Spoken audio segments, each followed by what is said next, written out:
on a very, very special Black History Month episode of Michael the Comic Nerd.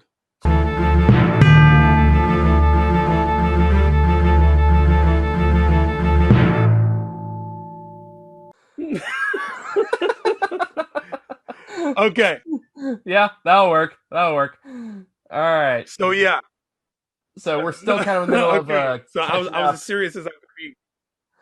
So we're still kind of catching up on the backlog that's True. like that always this happens every year when the tail end of December where just everything comes out in one big large chunk. So Yep. this is part of that. Like I still got to review Soul. It's been like 3 weeks. Um, so this is part of that. We both saw this a couple weeks ago. I rewatched it today Truth. to refresh my memory. I did too earlier in the day. I was in and out of Zoom meetings, so I did not get a chance to talk with Michael until now. Um, Purely my fault. This should have been to you very soon. That's it. We're behind in all kinds of stuff, so like don't stress it too much, man. Uh, Um, but hey, I gotta apologize to your audience. All right, you're making big strides. You need this content. Okay, we are you indeed. Thank you need guys you for need all the Ron new people Johnson to that are show in. up.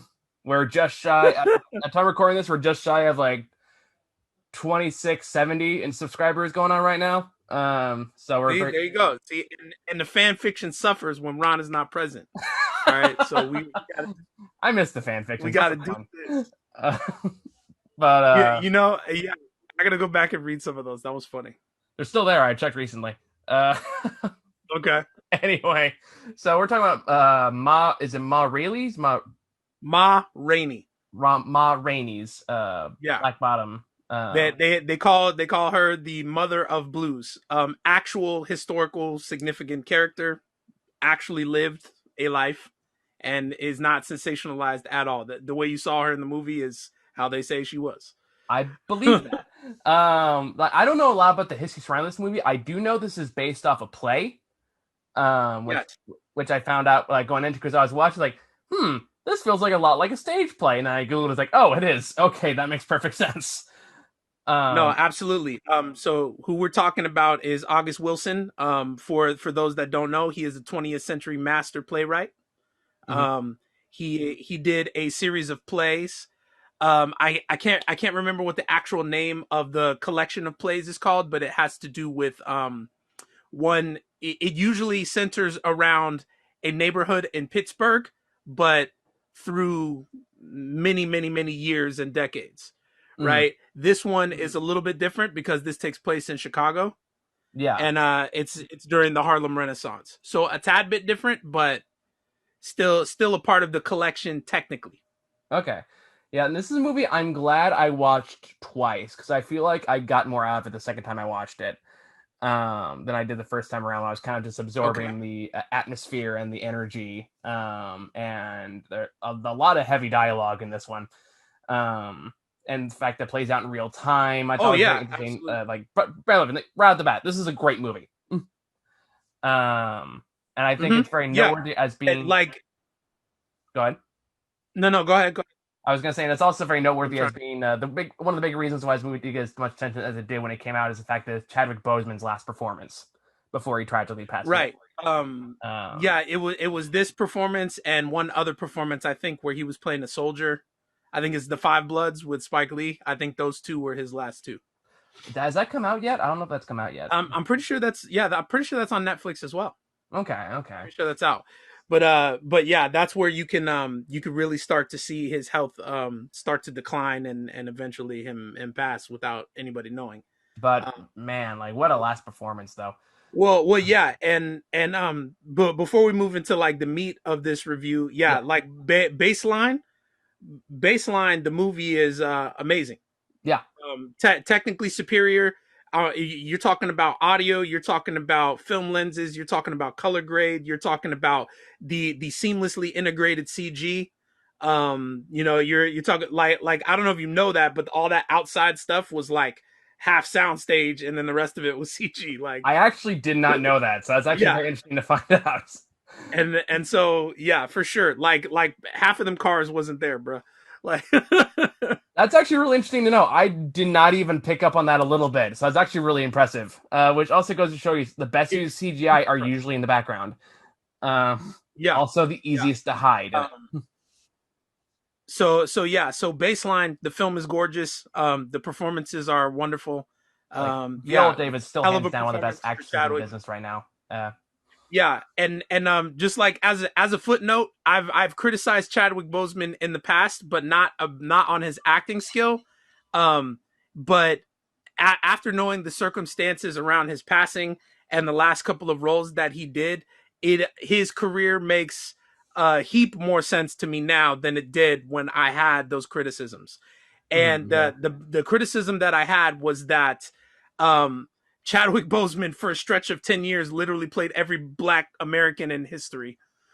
yeah. You know, and I was like, yeah, and if you look at past reviews, I've mentioned it a couple of times. Like he played Thurgood Marshall. I don't know if you guys know this, but Thurgood Marshall is lighter than me.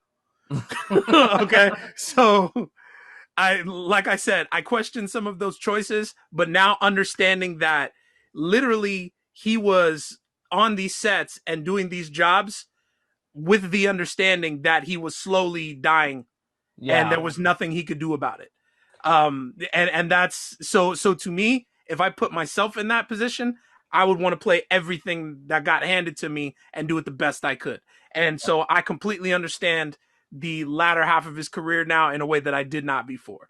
So yeah, so that has been addressed. I'm sure somebody would come back to bite me in the ass later and talk about it, but Hey, that's it happens to all of us, man. I've yeah, had to it apologize for was plenty of views in the past. yeah, it was never about his acting skill. It was about that I questioned his choices on which black roles to play because I thought some of them should have been saved for other people. That's Yeah. it. Not that he couldn't do them. So yeah, so that's baseline out of the way. The film is great. Chadwick Boseman turns in a amazing performance. One he will be known by Absolutely. as Yeah. this movie circulates and as time goes on. He will be known for this. Definitely, it's crazy good. Um, so here's what I wanted to do, Michael. Before we start, I because like I said, we could go through the plot, but Mhm. I want to have a deeper conversation with you By all means. about how this makes you feel and what you gleaned from it. Hmm. Because we could talk about the technical components and the meat and bones of the film, but we both know that it's good and that'll Yeah. leave us nothing to talk about. I want to talk about the subject matter and I want to talk about the cultural sensibilities that are present here and maybe get into some stuff about black culture that you might not know or that you may want to know. So that like I was joking around at the beginning of this saying that this is the special Black History episode of Michael the Comic Nerd for 2021, but for real, let's make it that. Yeah. I'm totally okay with You know that. what I'm saying? Yeah, because this is a technical marvel. It's perfectly crafted and knows exactly what it's doing. The pacing is amazing. The scripting is sharp, as I'm sure the original screenplay is or the stage play is. Yeah, it's amazing. All The that play is stuff amazing. is beyond dispute. But I'm good with tackling the themes as well because the themes, like especially watching the second time around, I was able to kind of analyze the themes and the narrative and the ideas behind it a bit more, and at least to my understanding. At least the way I perceive this, and by all means, feel free to correct me if I'm wrong. Okay. Is that this movie felt very much to me like the realities of being a black man in white entertainment, a black performer in white entertainment. True. True.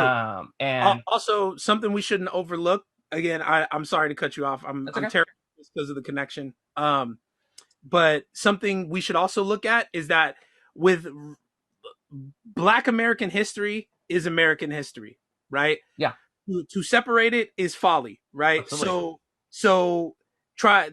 I also want people to think of this as yes, we're gonna deal with black issues here in white entertainment, but also understand what they're covering in this film is the birth of modern American entertainment, Hmm. not just white entertainment, right? Okay. Yeah. Yeah, and that's what I'm saying. So the what transpires here sets up the payola system that sets up popular music until literally they screw black people over like this until the Motown era. Yeah. To 40, 50 years they do this to black people. Yeah. After this point, this is a milestone in music history, right? And I think that's one thing I feel like Viola Davis expertly captured in the role as Ma, the main performer, in that she's very well aware of the exploitation. She knows how much it'll get screwed over, which is why, at least that's why Mhm. she's like she makes this explicit in the film. She's like, you can't give them an inch or they'll take everything. And I Right.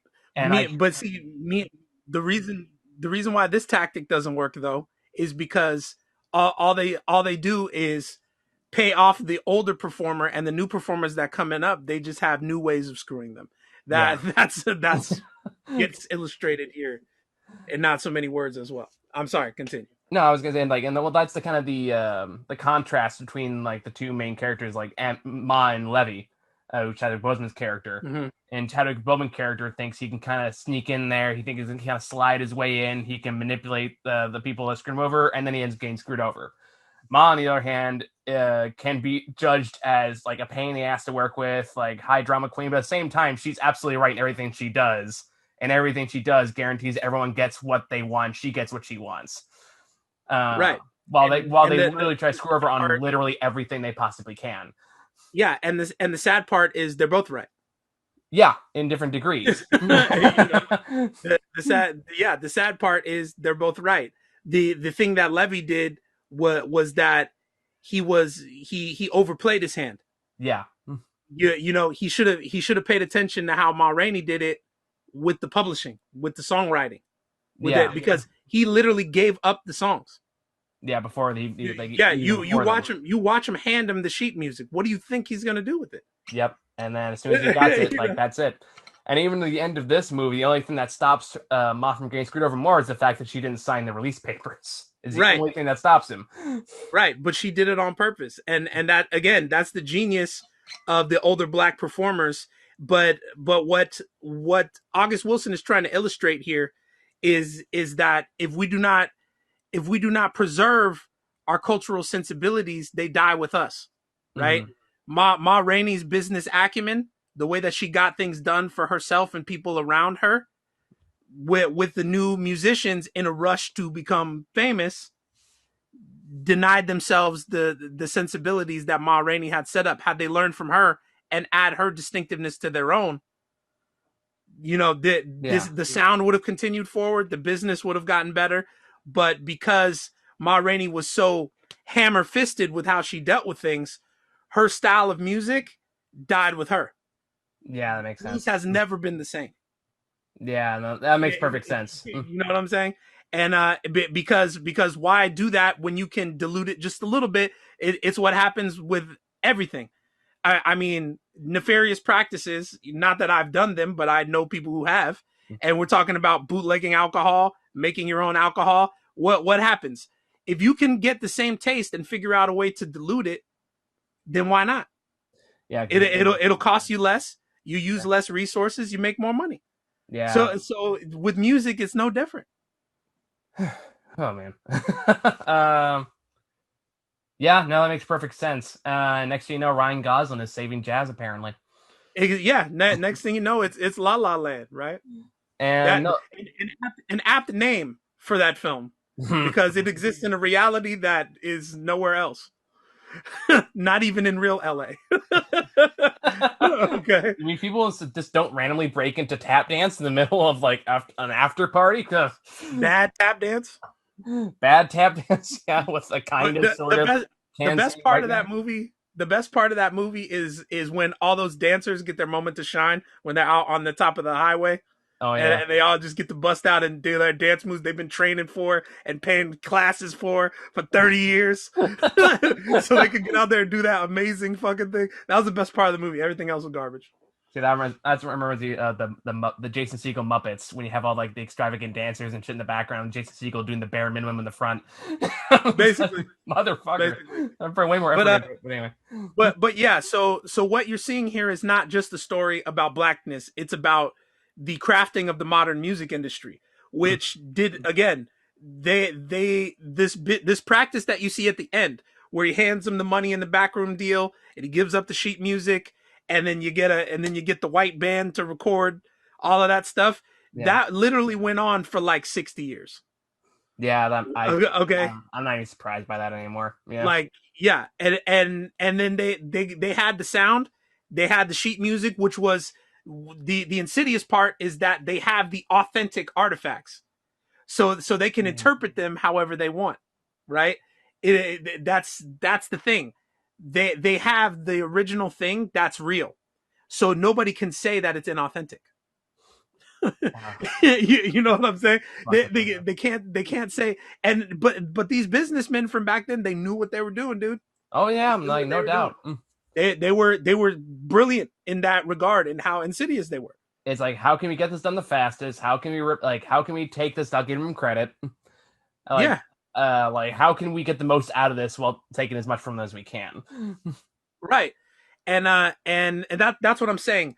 And that's a common theme throughout the film is that you cannot forget your history and chase after the material. If you chase after the material, the history becomes lost. I mean, even in in the final scene where I don't want to say too much, but somebody gets killed, Mm-hmm. Yeah. right? That the person that gets killed represents what I'm talking about. Yeah. Literally, in a fury of chasing after the material, you kill off your history.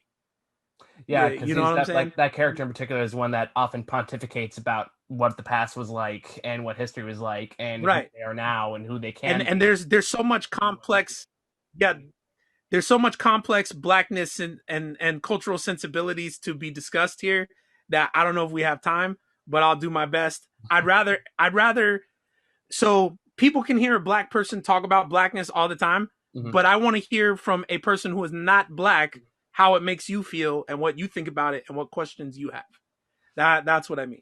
Okay. Because I feel like art like this is definitely made to celebrate me, but don't necessarily think it's entirely for me.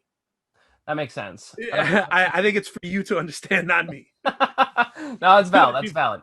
Uh, And I'm a musician, so it's deeply personal to me. I've lived some of the shit, you know.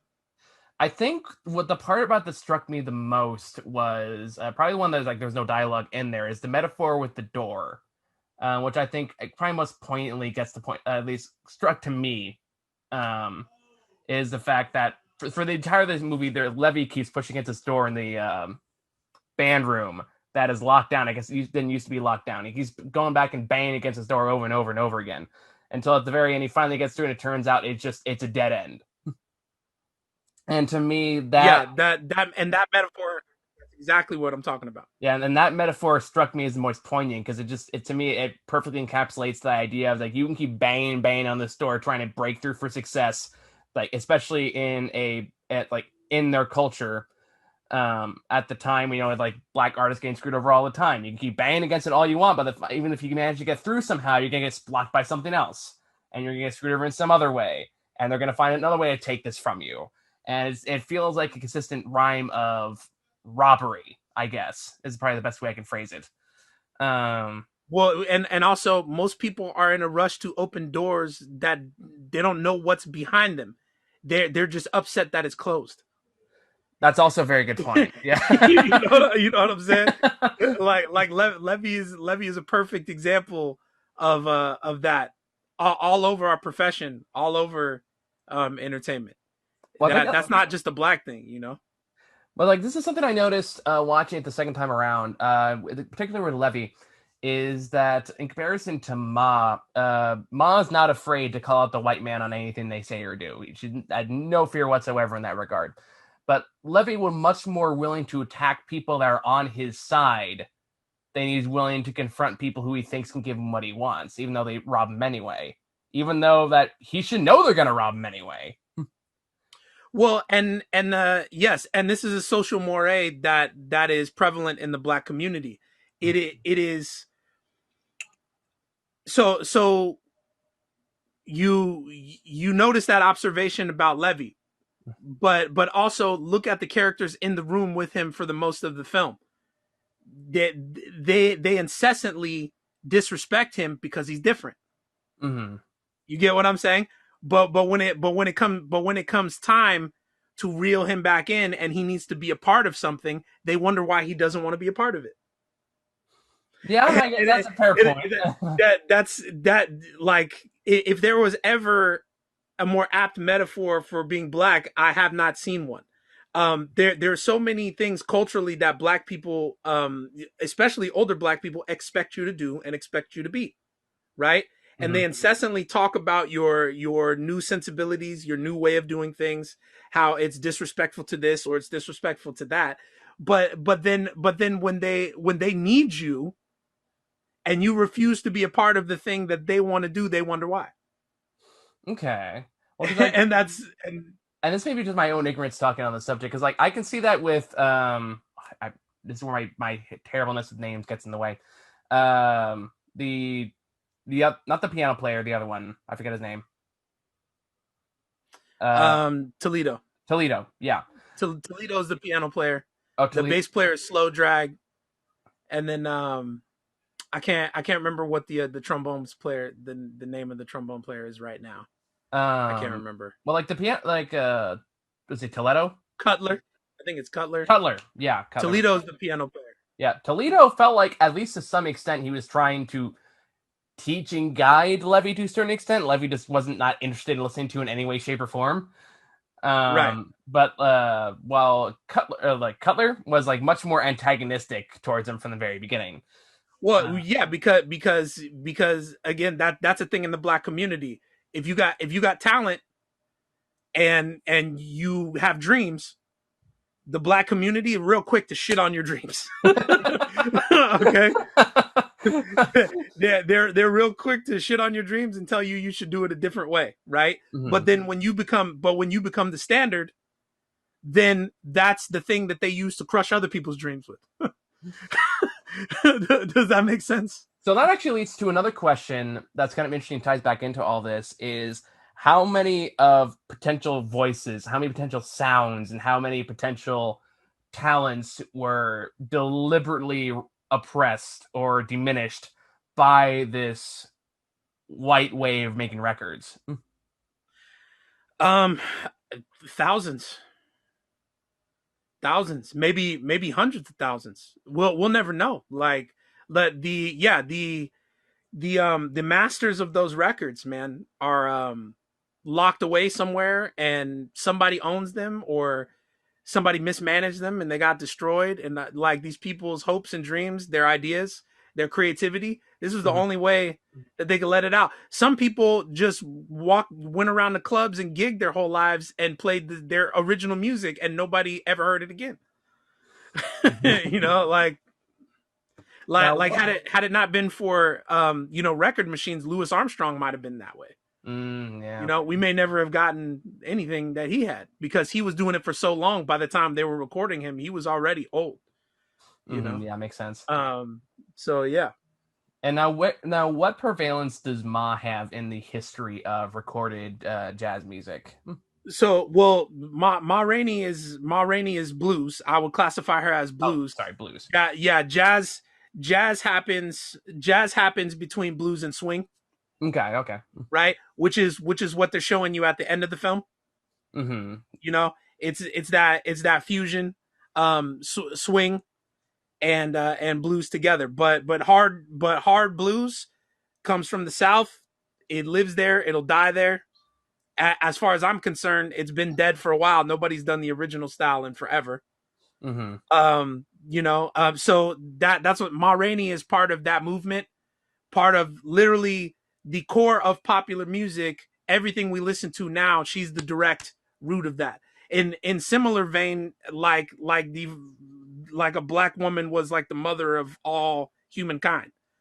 Yeah. In that way. She's kind of, it's kind of one to one musically. Yeah, but her style clearly started out in cat houses. That's where she was allowed to perform. But the bigger she became, the more recognition that she got. And she, from her spawns, what is it, Bessie Smith? Let me look Yeah, that up. Bessie. I think Make sure I get it they right. mentioned her in the movie. Yeah, but Uh, yeah, you're talking the offshoots from Ma Rainey, Bessie Smith, eventually Ella Fitzgerald, Billie Holiday, that's the direct line that goes back to her. You know what I mean? All of these, I mean, you could say that that goes all the way to Diana Ross and the Supremes, um, Okay. because Florence Ballard was the original leader of the Supremes, and she was kind of a bigger woman as well. She got cut out because she was not marketable, right? Okay. But yeah, the direct line of that style of woman and that style of singing goes, it's a straight line through history. You could find certain points at where Ma Rainey style gets transferred, you know, throughout Okay. music.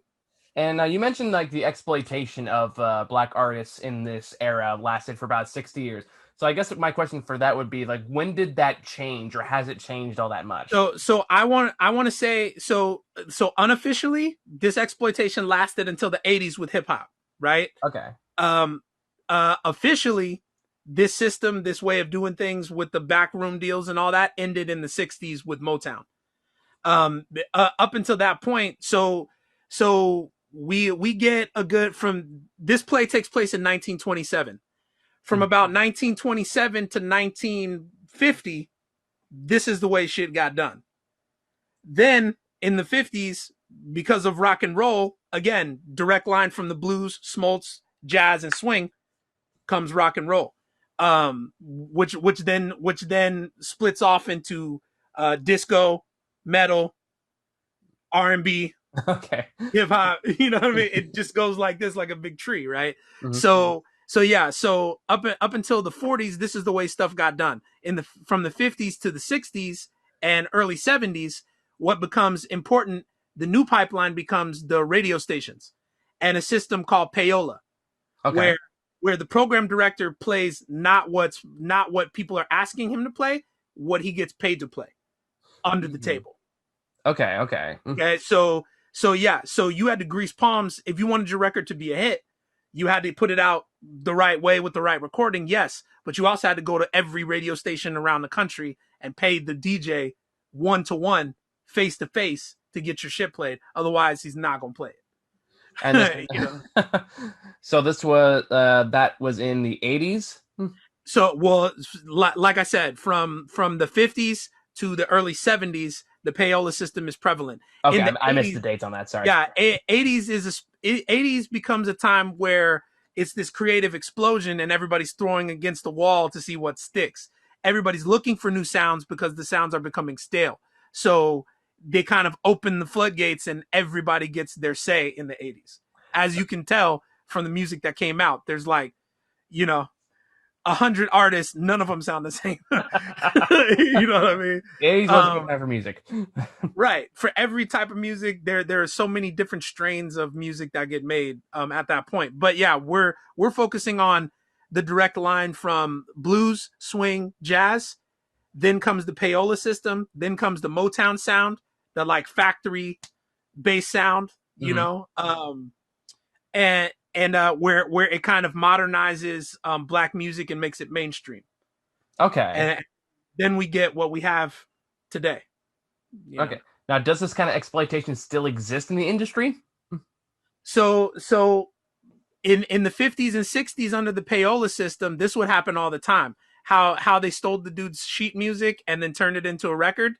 They would do that shit all the time. So here's the thing. Let's say black artist A records in the studio with song B. Okay, Okay. he gets the song done. Everybody he plays it for loves it. The people he plays it for live love it. So he decides to get it put on the radio station. Now he doesn't have copyright. He doesn't have publishing. He just has the physical record that he made. So he puts the record on the radio. Record executive hears that. How can I get this song? If there's no paperwork, you don't have to pay anybody and you don't have to reference anybody for your work. So they can Mm. literally, based off the song that they heard, they can go buy a record in the store, take it back, reverse engineer it, have a white person sing it, and put it on the Billboard charts and make $1 bajillion out of it. Okay. Okay. So You know? most modern version of it is basically lack of trademarking your material. Yeah, exactly. But yeah, the earliest hits of Elvis Presley. I mean, As someone who does not know enough about Elvis. let's put it this way. Let's put it this way. Him shaking his hips, singing "You Ain't Nothing But a Hound Dog." Hmm. If he had to pay somebody money for that, it would be Big Mama Thornton. Big Mama Really? Thornton, a blues female guitarist who actually bears a slight resemblance to Ma Rainey Oh, and her style. Another real historical figure. Hound Dog was her song, interesting. but it was a blues song. They sped it up, but again, she didn't have any rights to her material. She just had this song, and she's been seen everywhere recording it, everywhere playing it. She didn't own it. Mm, In the eyes of people who do business, she doesn't own it. So yeah. they can't. So she can't come after them, which means they can do whatever they want. Okay. Okay. So tying that back And to, that's what yeah, that's what this evolves into. yeah. Okay. So yeah, tying that back to the era in which the movie takes place. Then, um, Yeah. So it's pretty safe to 1920s. say then, just based on that timeline we just established, that basically producers and managers have been meddling in how black music sounds for decades. Forever. Hmm. Forever. As long as there have been And records or some way to record yeah, them. yeah. Barry Gordy is the guy who started Motown. He's the first black executive of a record label, to my knowledge, that ever made any significant impact. I'm sure there were others, but he kind of set the standard for a black music mogul. Before that, it was people would try to get together and make a record. It would sound good. A white artist would steal it, and they would chart on the charts with it, and it would become their song. Okay. So that You kind of know? leads me to another question, because, and I know this is something that a lot of apologists of these systems will ask in the same regard, and it's something to talk about in the movie too, particularly through the Toledo. In that, how much does personal responsibility come into play in how these systems work? Is it because the black artist isn't smart enough to catch these exploitations, or is it just that they just get swept under no matter what? Yeah, like that's again that's like chopping a textbook in half, and a black person only gets to read half the textbook, and then you wonder why they don't know the rest of it.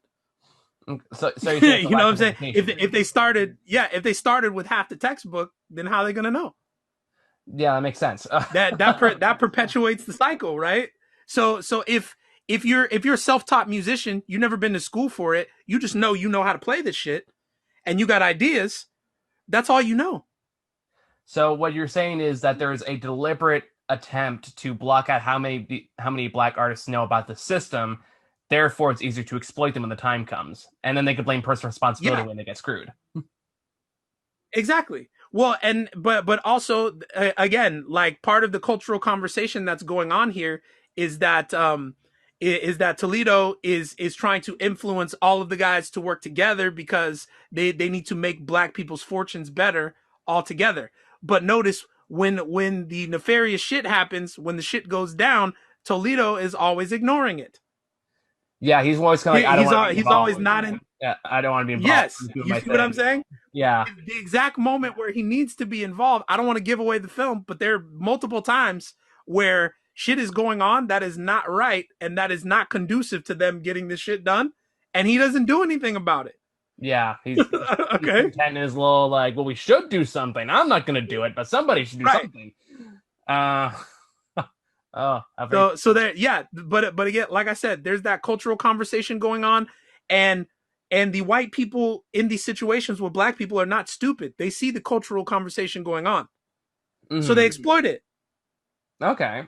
So I That's So now, again, going back to the movie now, Ma Rainey in this movie, like as we established before, very dominantly established her presence as a, I'm not going to put up with any of your bullshit. I'm not going to fall for any of the tricks. I'm not going to do any of this crap that you're going to try to force me to do.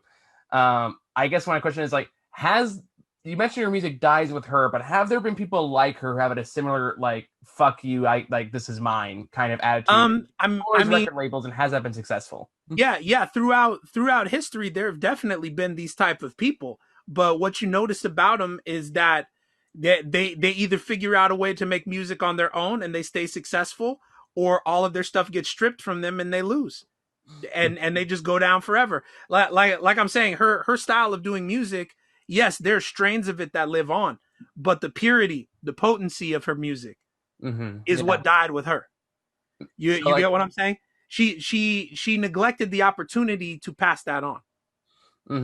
and so like, but wouldn't that be passed on through the records though? And this again, this is me right, correcting my ignorance. Well, yeah, but the records are through the lens in which other people control your listening experience. I see. You get what I'm saying? The record itself, again, she had no idea how that worked. She couldn't cut her own records. Mm-hmm. So the record itself is control. They Okay. have control. So they still manipulated the like Exactly. the So in record the after the end, in fact, the end, they win. She can be a hard ass all she wants to, but in the end, they win. Because she's gonna go off. You can't perform forever. You can't do this forever. But they got your shit forever. so basically there's no way to win unless you self-produce. And how successful is self-producing on average? These days, very successful. A person with a YouTube channel and a Spotify account can literally make $1 million on their own. Which is If the fantastic, by song, the way. yeah, if the song is good enough, but eventually somebody gonna come knocking on your door and try to talk you into giving you nothing for everything. Like it's Oh, fun. inevitable, Yeah. right? No, I remember similar trends on YouTube back when there was a fucking network for everything for a while. Everyone's And trying to sign on for a network. and I and got yeah, invitations to like three. that's the point. And the point that I'm making, trust me, is an unpopular opinion. But Mhm. because I'm a musician, I know this. The ability to pass on your work in the way you see fit is 10 times more powerful than the historical recording of your song will ever be. So why is that the unpopular opinion? It's the unpopular opinion because this is there's another saying. This is not show friends, this is show business, Hmm. right? Yeah. Okay?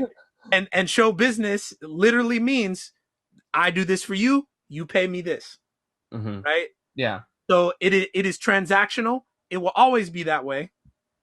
And again, that's where the lines get blurred between art and entertainment, Hmm. right? Entertainment can be mindless entertainment, right? It could be Yeah. thought for entertainment, but entertainment inherently is transactional. Okay. I'm paying for a show. I'm sitting in the seat. I expect this, right? Hmm. Looking at your music as art is a whole nother thing. Okay. So it's less transactional because it's more of an artistic experience. Right. If you're trying to hold on to your work and you want your art to be you want your music to be art and be significant, you're going to have to maintain control of that forever. Otherwise, it will merely turn into a transactional thing. That just sounds exhausting. The music industry, the entertainment industry is exhausting, boys and girls. You can train for years, be the most superior musician or superior lyricist or superior music maker in your class and get nowhere because somebody else who's less good than you is willing to sell everything. Okay. That's a lot. That's a lot to process. I'm kind of trying to digest all that. It's a lot. It's a lot. But yeah, and entertainment industry again is tied to black culture in that way because it's one of the first ways we began to make strides as human beings in this country. Now, It's how one of so? the it's one of the first ways we were ever respected, Mhm. ever. Yeah. It goes back to a black slave playing violin on a porch for a bunch of white people drinking lemonade and shit. It's Yeah. it's one of the it's one of our first.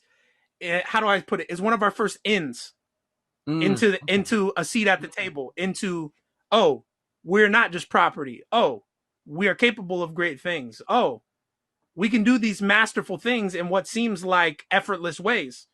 We can do Yeah. these things. People will take notice, right? Entertainment is one of those first ways where we start to become a part of mainstream America. And have you felt like it's no? I don't. I had a So question. I that lost it. but that and like I said, because of that cultural significance, um the subject becomes taboo, right? And you see it's a clear fight that they're having inside of the movie. They're talking about, no, you play it like we got to play it so we can get paid. And he's like, fuck all that.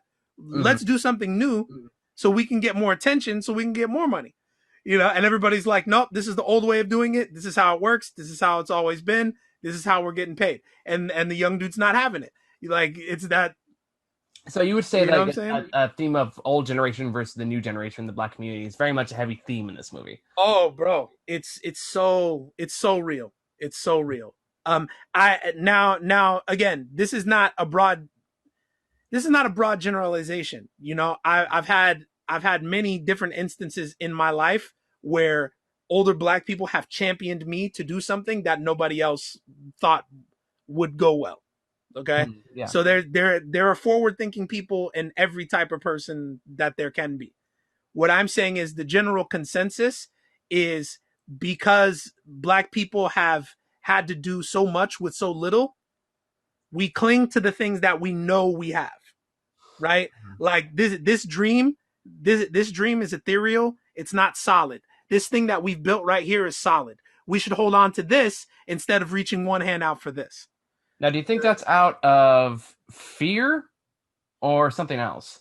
I mean, a myriad of emotions, but yeah, I'm sure fear would be one of them. Mm-hmm. Fear, uncertainty, sometimes just stubbornness, sometimes just I don't want to do it differently. Yeah, Okay, so a little bit of arrogance there as well. I mean, arrogance is the wrong word. yeah, Uh, yeah. Like uh, like ultimately, the young people will be proven wrong, and they'll just come back to the way of doing the things the way we've always done it. There's definitely contingency of that as well. no, that's not necessarily exclusive to the black community. I know a lot of white people No, don't. no, but these conversations that you're seeing, and just like I said, this movie, this play is a small microcosm of that larger conversation. Oh yeah, So if anything, I'm not saying that it's an exclusively black thing. I'm saying that black people do it too. for sure. Yeah, It's a window into seeing that black people are more like you than unalike. and that makes and like that actually. Now that you mentioned that, like that's the first time I've kind of realized that the way the band room is set up is very explicitly meant to be young, old, older, like in that kind of Right. trifecta.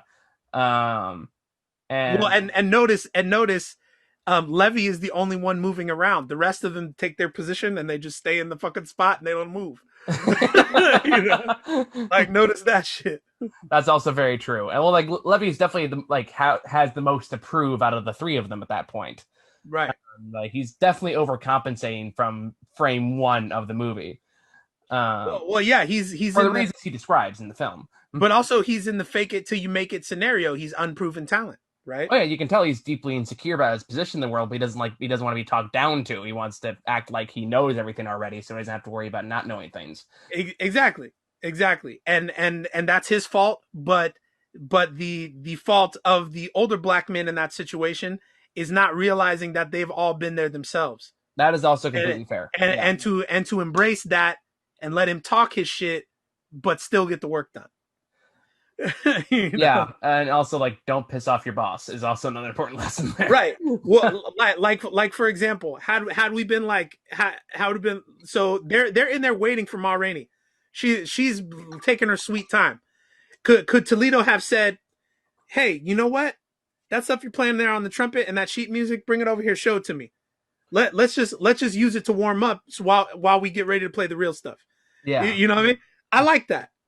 Yeah. You know what I mean? I like that. Let's hear what it sounds like. Okay, I see what you're doing there, but you understand that we got to do this first. Yeah. Okay, That you, would the ideal you, way to you get what handle I'm saying? it. Yeah. Instead of being like, "Nah, fuck you, dude," blah blah blah blah, blah. Like, Like, unions don't know any better. That right? all kind of bullshit. But how easy would that have been?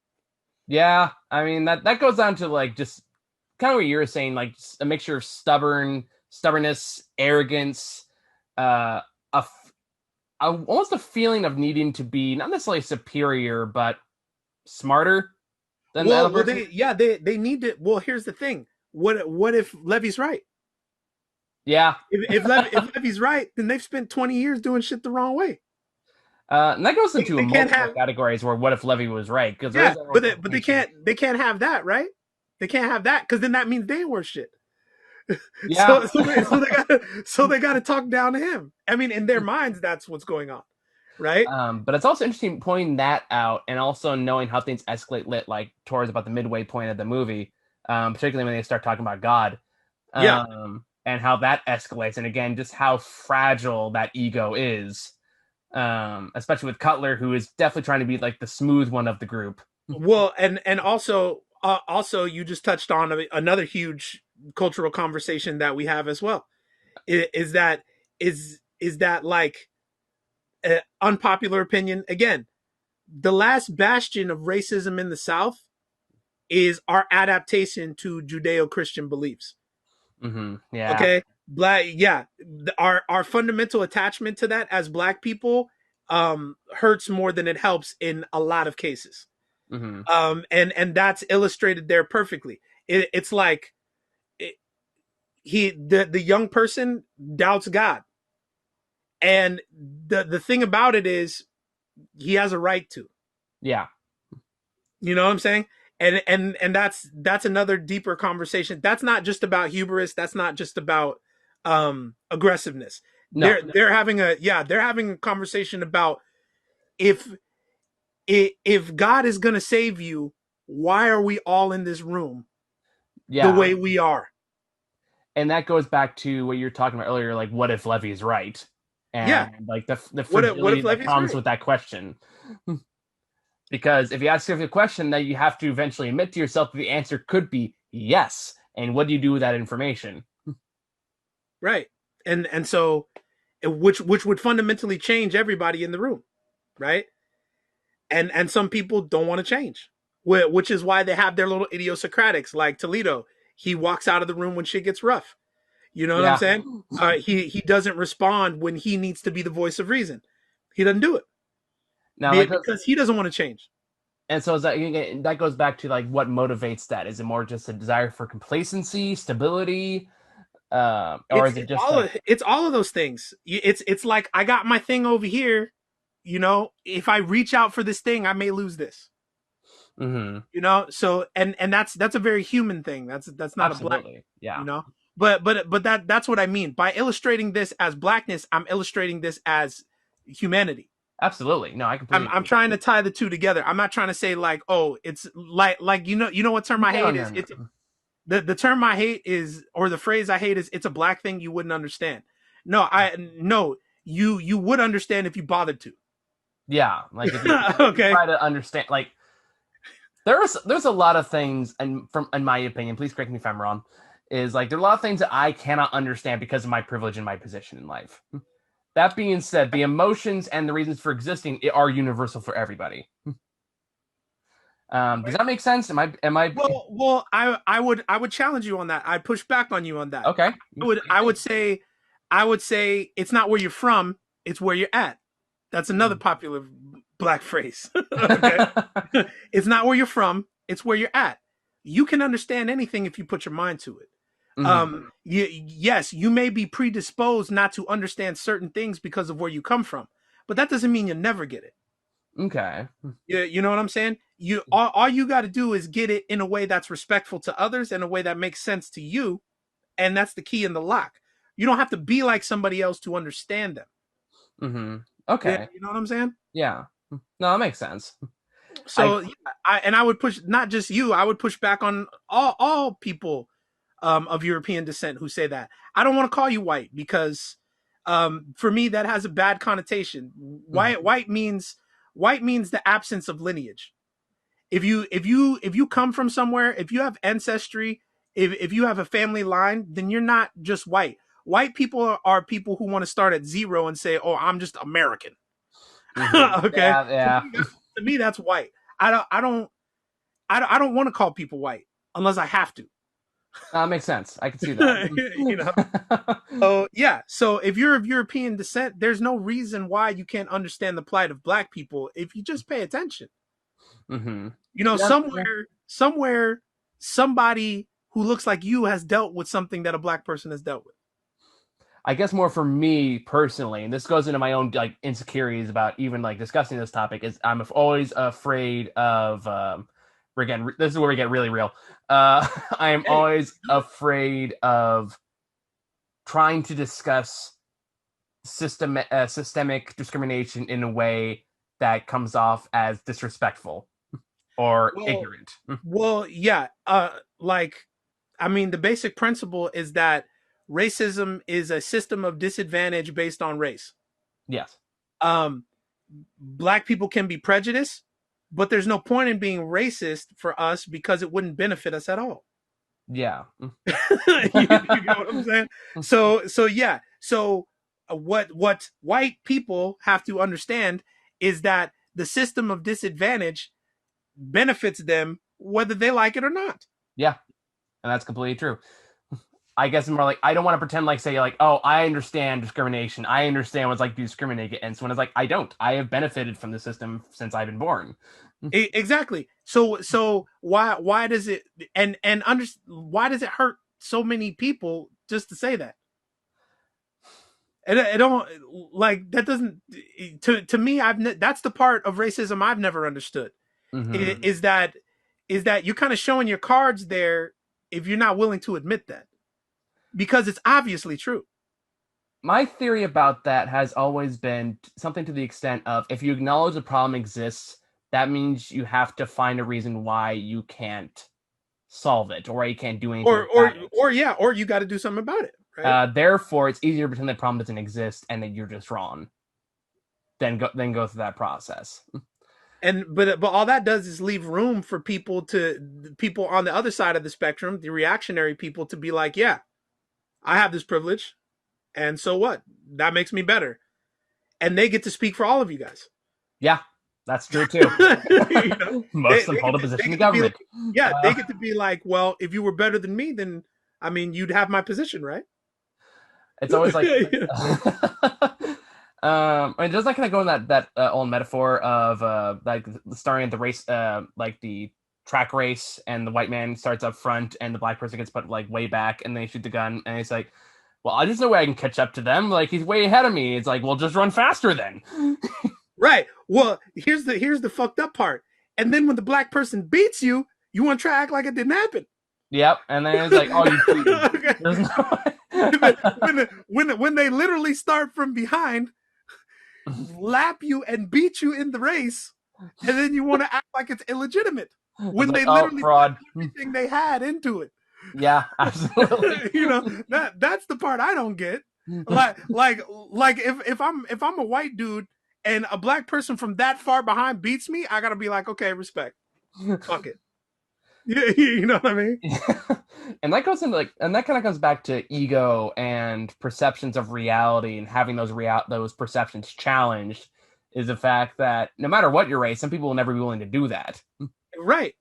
And Um, that's but again, that's groundwork that's been laid for hundreds of years. That doesn't those thoughts, those behaviors, those way of beings don't even come from you. Absolutely, yeah. You know? It's the way like it's been perceived through previous generations, through culture, through media, whatever the case may be, that have Yeah. subconsciously planted those ideas into us that we're not even aware of. Well, yeah, like imagine the last names of slaves being listed in the Kelly Blue Book. Then you know how we feel. Okay? If your great grandparents owned slaves and they were furniture and tools, and then they passed them on to the next family in your line, and the next family, and the next family, and the next family, how could you not give a side eye when a black person holds the same job as you? How can you not? Okay, look at that. I'm not saying it's right, but I'm saying like that's inbred racism. Like, what are you gonna do about that? So what you're basically saying is because they're treated as less than nothing, when they're treated as something that's even close to your level, that's what gets a side eye. Right. Yeah, And also it's prevalent throughout this film. Like absolutely. Ma Rainey knows what she's doing. She's putting herself in danger Yeah, everywhere she goes. But it's almost like to the point where she's crossed over where she just doesn't give a damn anymore. yeah. And see when you don't give a damn anymore, that's when the racist people start to back off you because then they can't control the situation. They don't know what's going to happen. And that's what all boils down to. Okay. Is just Well, once you control. like like for example, a side note, Italian mafia protection racket. Okay, I'll make this make sense. I promise. Okay. Go Okay, ahead. so I'm a criminologist in my spare time. I love mafia history. I love it. I just love the history of organized crime. Okay, so the thing that I notice about that when they run a protection racket, they'll beat the dude almost senseless, but then they'll let him go. Mm-hmm. Okay, they'll Yeah. break the dude's arm, but then they'll let him go. They'll break the dude's leg, but then they let him go. You ask him why. Why wouldn't you just kill him and set an example so everybody pays you? The answer's simple: because then I don't get my money. Yeah. That always seemed like a big loophole right there. So see, I just made that make sense. Aren't you proud of me? Well done. Well done, sir. All right. So yeah, so that's what I mean. The majority of racist people want the control. They don't really care about the racial issue. Mm-hmm. They just want the control. When they feel like they're not in control, that's when they start to throw their weight around. If you cross over into violence, most of them back down because it's not what they want. They want the control, but they don't want to have to struggle for it. You can even broaden You that know, out. there's only yeah. I was like, you can broaden that out to like argue about system government, like the people who pass like the Supreme Court rulings or whatever else that allows systematic racism to stay in place as is, aren't necessarily racist, but they benefit from the control that provides. Exactly. They benefit from the control. It's about the control of the situation. It's not, you know what I mean. Like if black people wanted to just run the entertainment industry, I'm sure that could happen. Yeah. But black people want to run the entertainment industry and they want to be in politics. Oh, that's too fucking much. Mm. Right? You get what I'm saying? Like, You well, you know, can have one but thing. yeah, black people want to perform at the club. Hey, that's great. Black people want to own the club. It's like, I'm Mm. sorry, your Yeah. your your credit's not good enough. you get what I'm Anything saying? that threatens the current system of power. Yeah, anything. It's about the control, but it's also about the self-preservation. It's about the wealth. That's the lie that these racists tell themselves, that if black people or a certain kind of person of color gets something, that they won't be able to have something else. you Yeah. know that's the problem here. And that you can make a larger argument with capitalism on that logic too. Well, yeah. I contend in my own study that racism is a socioeconomic disease. It has nothing to do with discrimination. I The, agree. the Yeah. discrimination is a byproduct of the socioeconomic strata. Yeah. I mean, it's always benefited the people who make the most money. Even now, it still does. Right. The discrimination is just the legacy of the socioeconomic issue. So again, like going back to people who make the laws, who make the power stuff, like it's not never about like discrimination. It's about it's easier for us to control if these people are divided. Right. It's just easier. If you're sorted into columns, if you're classified, then you can file the folder in that one and file the folder in that one. That's it. Yeah. Um. So, well, yeah. I don't know much of it to add on to that, but But that yeah, secretly that's what this film is about. Secretly, that's what this whole film. yeah. I think we covered quite a bit of ground there. Hmm. But did I not say this was a special Black History episode of Michael the Comic Nerd? I feel very educated right now. But But no, like, yeah, man. but no, this movie definitely covers a lot of issues like that. It clearly is enough to spark a very interesting conversation with people who do know the history about that. It is definitely it can be a tool of education while also being a fantastic product in its own right. Yeah. If you just want to be enveloped in that time period, it's a good period piece. If you just want to be enveloped in the music, it's a great piece for about the history of popular music. If you're in it for the cultural aptitude for blackness, it's a great canvas for that. You know what I mean? Like, yeah, any kind of thing you want to talk about, it's there and it's good. And to that I would add, but I was like, but I would really challenge people to listen to the subtext, listen to what they're really saying, Yeah. really think about it and try to like understand it because it is heavy, complex material. Well, yeah, and my question to people is, how many films can you watch just to get away from your life? Like if you're a lover of film, cinematic language is everything. Absolutely. Otherwise, why watch it at all? And it always baffles me whenever it's like, oh, I hate when they make such and such political and so and that's like this and that. I was like, motherfucker, they've always been political. The only reason you haven't noticed is because you haven't paid attention.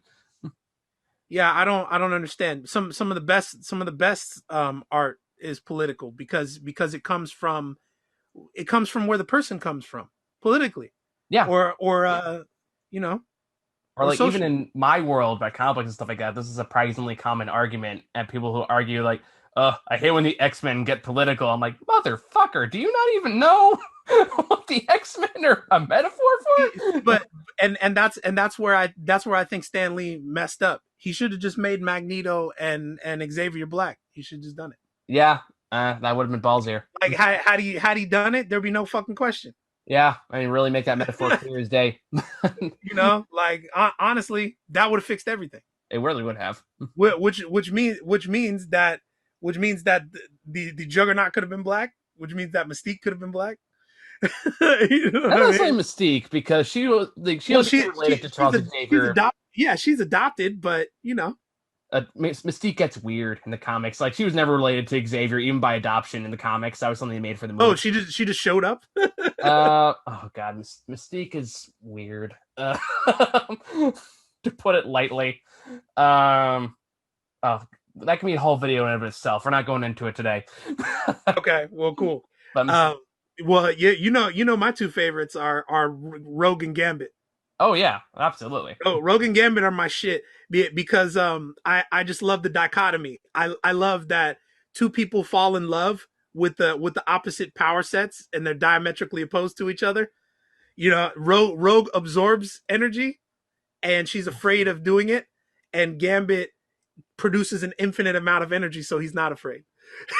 You know what I mean? Marvel agrees. They did get married recently. Yep. See, but that's what I'm saying. Like, I love that. I've always loved that. I gotta catch up on their series, by the way. That's a whole nother project I'll work on later. At some point down the line, whenever I start like really getting into working on my usual stuff again. We can dream. For sure. But yeah, that Patreon. covers it, man. What was Oh that? yeah, the project that we were gonna work on, right? Oh yeah, because you brought up a while ago. I think it actually reminded me. It's like, oh yeah, I gotta make a wish list for that to see what study it, find the best Rogue and Gambit stories. There's so many good ones. The Gambit solo series in the '90s was my favorite. I think there are good things about that. Where, 90s was a weird time for X-Men in general. But yeah, I can't really think of anything else to go over in this. yeah, we've basically got everything. Just the film is just so much deeper than what it presents to you with your eyes. Absolutely, yeah. That's yeah, this is definitely a film worth studying. for certain, and it will be studied. Absolutely, I certainly hope so. Definitely deserves the acclaim. So I think it's all we got for that one. I do want to tackle Soul hopefully within the next few days. That's another one I've been waiting to get to for a while. Okay. Do you have people scheduled for that, or can I just watch that real quick and get in on that as well? I got Howard on that, but he lives with me, so he's not very hard to schedule. Okay, well, let me. What's tomorrow? Tomorrow's Sunday. I could probably watch it tomorrow. All right, cool. Let's do it tomorrow then. All right, cool. And And again, apologies for the lateness. This is a long time coming. I should have done this like 3 weeks ago. oh, it's fine, man. Shit happens. But anyway, yeah, I also we've got a lot of catching up to do. I think me and Muha are gonna check on stuff too, so we'll get to that later on. And then hopefully get to the best and worst list by the end of the month. So look out for that. In the meantime, I think it's all we got. Thank you guys for hanging out. See you guys later. Yep.